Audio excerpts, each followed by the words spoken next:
Fala galera, eu sou o Ícaro Quintão e você está no canal do Ícaro Quintão. Bem-vindos a mais um vídeo do canal. Hoje vamos falar sobre complexidade de código. É um assunto muito específico de tecnologia e muito específico para desenvolvedores. Mas por que que eu estou trazendo esse tópico hoje? E é um assunto assim de altíssimo nível, talvez até relacionado à arquitetura, né? Um conhecimento um pouco mais aprofundado ali de tecnologia. A minha intenção primeira é tentar descomplicar isso um pouco no vídeo de hoje e também falar um pouco sobre o artigo que eu escrevi sobre isso, né, por conta do meu MBA. Hoje eu não codo mais, mas enfim, às vezes eu tenho um ou outro contato, né, sobre, no meu dia a dia, sobre códigos de modo geral. E a minha intenção é descomplicar isso e até mesmo mostrar para quem não é da área como que funciona, né? E aí eu peguei um trecho, publiquei no LinkedIn, vou deixar o link aqui fixado nos comentários, então se você se sentir interessado, enfim, em ler lá, quiser dar uma moral, quiser dar uma curtida, me adicionar no LinkedIn aí também, tamo junto, fica à vontade. E deixa eu já colocar aqui na tela e vamos conversando por vendo o artigo, né? Então, esse aqui é a publicação. E muita gente se confunde. Quem fez, né, alguma graduação, isso também não impacta tanto, mas as pessoas acabam confundindo um pouco, assim, pô, não tem nada a ver, né? Mas eu vi pela primeira vez isso na graduação e me ajudou muito. Porque agora, quando eu precisei pesquisar para o meu MBA, ficou mais fácil. Deixa eu só mexer no meu posicionamento aqui. Aí, que eu acho que vai ficar mais legal, né? Só para a gente não perder aqui o texto. Né? Então, o título é Complexidade, a arte da performance de código, né? Descomplicando um pouco isso. Então, o primeiro ponto aqui, né, é o desenho, né? Então, tudo que está na linha vermelha aqui, pessoal, é muito ruim. Tudo que está na laranja é aceitável. O verde é o ideal, que a gente deve sempre buscar, né? Mas antes de eu explicar de novo o gráfico, eu vou voltar nele, né? Mas é só porque é o primeiro conteúdo ali, né? É, só para eu já trazer uma legenda para vocês, né? Então, no início aqui eu só explico a minha motivação, né? Como eu estava postando no LinkedIn, eu tirei alguns termos e tal, eu só queria colocar um trechinho aqui, tá? Eu pontuo aqui que um código eficiente e escalável, todo grande desenvolvedor, né, toda pessoa que almeja melhorar, né, no desenvolvimento deve saber.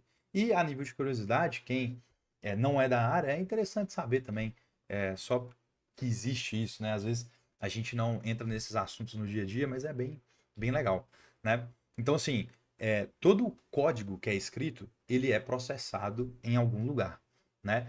Dependendo do jeito que você escrever esse código, ele vai custar, ele vai ter um custo computacional, ele vai exigir mais dos processadores ali de memória, mais ou menos, dependendo do jeito que ele foi escrito, né? E existem alguns jeitos de você avaliar essa performance, vamos dizer assim, né? Tem o Big O, né? O grande, né? A galera no dia a dia fala mais em inglês, né? Como acho que a maior parte das coisas em tecnologia. O Theta, tá, aí explicando um a um, né? O Big O, ele estuda o máximo de custo que aquele código pode ter. É o que nós vamos falar hoje, tá? O Theta tenta medir mais precisamente a complexidade, não olhando só o máximo que aquele cara pode gastar, aquele trecho de código vai gastar, mas fazendo ali uma ponderação entre o máximo e o mínimo que vai gastar. E por fim, mas não menos importante, o ômega ele olha para baixo, né? Qual que é o mínimo que essa função aqui vai gastar, né? Então, dito isso, voltando aqui para o nosso gráfico, né? Se tratando de máximo, então até onde que vai o processamento computacional daquela uma função qualquer, né? Ela pode ser O de um, O de log de n, que é o ideal, O de n, que é bom, O n log n, que é muito comum, né? E aqui a gente já começa a entrar num local, numa faixa onde a gente não gostaria de estar, né? Que é o O n ao quadrado, O é de 2 elevado a n e o O de n fatorial, tá? Aqui tem até, né, desenhado o gráfico, né, onde tem aqui as operações, né, e a quantidade de elementos. Então, à medida que o n vai aumentando, a quantidade de custo computacional, né, a quantidade de operações que o meu processador precisa fazer, quantas são aqui, né? Então, voltando para o artigo e explicado ali, né, o nosso pontapé inicial, eu pego dois métodos de alternação. O primeiro é o bubble sort, né? Então aqui a gente tem o código dele. Basicamente o bubble sort ele usa dois fors, né? Então dois loops, dois laços de repetição, né? Para percorrer um array qualquer e ordená-lo, né? E aqui eu vou descrevendo, né? Então eu pontuo aqui o que é cada coisa e depois, né, de fazer aqui o desenho dela, eu chego na conclusão do O de n ao quadrado. Mas assim, eu nem vou entrar especificamente no cálculo em si, porque o que eu quero trazer hoje aqui é mais uma conversa mais light para a gente ter os termos explicados, né? E a gente sair daqui com principalmente os pontos que eu deixo no final, falando sobre, né, os pontos de atenção, para onde que a gente deve olhar, tá? Então não vou entrar tanto no cálculo aqui, mas enfim, nesse exemplo do bubble sort, para cada elemento no array, o código percorre um array tocando os elementos adjacentes que estão fora da ordem, né? Ou seja, à medida que o N vai aumentando, o meu código ele vai ficar cada vez mais custoso, né? E aí eu comento um pouco, até troquei a linguagem, né? Primeiro eu falo em Python, fiz o código em Python aqui, né? E você consegue achar isso nos fóruns também, né? No caso eu desenvolvi, mas você acha isso pronto em vários lugares da internet aí, tá? Fiz em Java o Quicksort, né? E aí, galera, no Quicksort existem dois pontos muito importantes, que é o seguinte, ele usa uma estratégia que é dividir para conquistar. Então, o que ele faz? Imagina você tem um array de 10 elementos, ele vai partir ele no meio e vai, né, analisar lado a lado e vai sucessivamente partindo os arrays em metade, né, pela metade. Então, o número de vezes que ele entrar na recursividade, ele vai ser log de n. De novo, não vou mergulhar tanto assim no cálculo em si, porque não é o objetivo do canal, eu não quero ser tão técnico aqui também. E a cada nível de recursão que ele tem, ele executa o código n vezes, né? Então, chegamos aí no n log n. Então, vocês verem, a minha função, o meu objetivo da função é a mesma coisa, eu quero ordenar um array, né? E eu tenho n log de n, que é um custo aceitável, e eu tenho um outro que é O de n ao quadrado, que já é muito custoso, né? Eu vou até, para não passar aqui, né, do, do, do artigo, né, eu vou seguir aqui, mas eu ia fazer uns comentários mais no final, mas beleza. Então, olha só, a diferença de custo computacional entre O de n ao quadrado e n log n é uma diferença, galera, exorbitante. Vocês veem no gráfico aqui, né? À medida que, vamos supor, vamos pegar esse ponto aqui, que eu teria esse custo de operação aqui, quando a gente fala do O de n ao quadrado, nós estamos falando de uma coisa que sai até da tela aqui, né? Então é o custo, sei lá, 10 vezes mais, enfim. E vai ser a diferença do que vai te dar umas noites de sono, você vai precisar ficar até tarde ali pensando em performance de código, né?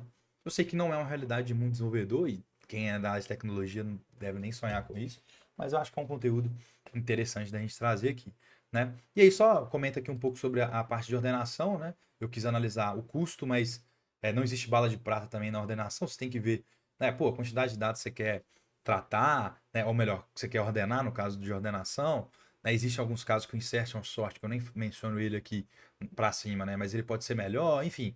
Então analise caso a caso. O ponto importante, o áudio que eu gostaria de trazer aqui, né, para o nosso vídeo é os pontos importantes aqui do artigo, né? Quando você está desenvolvendo ali um código, tem 5 pontos pensando em complexidade de código, que é sempre muito importante você levar em consideração. O primeiro que eu trago você precisa entender a complexidade antes de você escrever uma linha de código. Você pensar em complexidade, você tem que começar a pensar antes de você escrever o código em si, né? Então, você tem que pensar no problema antes de pensar na solução. Parece meio óbvio isso, mas, galera, quem é desenvolvedor sabe, não é bem assim que funciona na prática, né? O segundo ponto, você tem que analisar para que você está fazendo aquela função, né? Para quais dados, né? É muito ou é pouco volume de dados? Uma distribuição mais uniforme ou mais desigual? Né? O que eu quero dizer com isso? Esses dados já estão mais ou menos pré-ordenados, você só quer conferir, ou é uma bagunça total? Isso tem que ser levado em consideração. Né? É aquilo que eu sempre falo nos vídeos, você tem que ir um pouco além, você tem que pensar um pouco além da tarefa que você tem que executar. Né? O terceiro ponto, até mesmo a linguagem, quando a gente está falando de microserviços, se você vai desenvolver algo do zero, um microserviço novo, a linguagem é um fator que tem que ter peso na sua decisão. Eu não acho que existe bala de prata de linguagem também não. Amanhã vai surgir outra, depois vai surgir outra. Né? Apesar do meu background ser PHP, eu já codei, nossa senhora, em Golang, em Java, Nossa senhora, se eu ficar aqui, não, até mudo o vídeo. Então, assim, existem linguagens que afetam a performance. Isso é um fato, tá, galera? Principalmente relacionado ali, a que eu pontuo aqui, né? Gerenciamento de memória e compilação, né? É, a quarta dica aqui, né? O quarto ponto de atenção é testar e perfilar o código, né? Então, isso é muito bom, muito importante para você entender os gargalos antes que eles aconteçam. Né? Pô, mete uma carga lá, mete um teste de carga e tenta entender como que aquilo ali está funcionando, né? E é, o quinto e último ponto, não tenha medo, né, de alternar, né, ou alterar essas estruturas de dados, né? Às vezes uma mudança antes, você ficar barrigando, né, ficar adiando as mudanças, podem ter sérias consequências, né? Enfim, aí eu dou uma concluída aqui e por fim, eu vi isso na gringa e trouxe aqui para esse artigo que é a verificação de IA, né? É um sitezinho, se vocês quiserem eu coloco aqui na descrição também, né? Mas ele passa por várias IAs geradoras de texto e fala assim, ó, isso aqui é humano, não é? Bem legal, tá? Vou deixar na descrição aqui o link do artigo, se você quiser ler ele na íntegra e tal, né? Fazer algum comentário lá, curtir, enfim, fica à vontade. É, Tamo junto, eu tô com o objetivo agora, galera, de fazer um vídeo por dia durante o mês de novembro, a partir dessa semana, do dia 6. Então, vamos ver se eu consigo. Dois objetivos, na verdade. Esse de trazer conteúdo aqui pro canal todo dia de novembro, somado com ir na academia todo dia também. Vamos ver se eu conseguir. Por enquanto, tudo certo, tudo nos conformes. Vamos que vamos. Se você gostou desse vídeo, não esquece de deixar seu like, se inscrever no canal. Lembrando que eu criei esse canal exclusivamente para tentar somar na vida aí das pessoas que gostam, sentem interesse por tecnologia e, né, não encontram aí no YouTube ou enfim em outros fóruns aí conteúdo de qualidade, né? É isso aí, valeu e até o próximo vídeo. Tamo junto, hein, galera?